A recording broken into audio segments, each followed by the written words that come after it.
So sigurado yun nga mulubog karon ang presyo sa atong abono.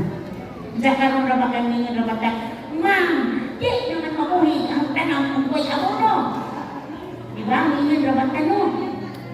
Ayaw ko pagsalig. Mungay ako nag-ingon. Ayaw ko pagsalig.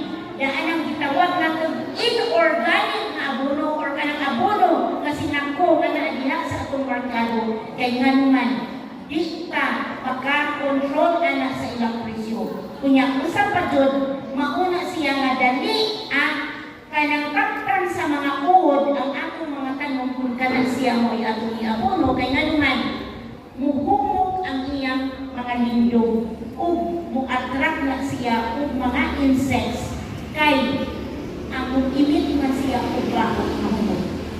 So muna nga makakita mo intong mga tanong nga intong yabuno ang urea tan-awon intong green tuod, di ba? Green or isang complete intong iabono. Green kami kayo tan-awon and yet daghan na siya ug mga insects na mukaon dihana kay mo-attract na siya kay mahumot man siya.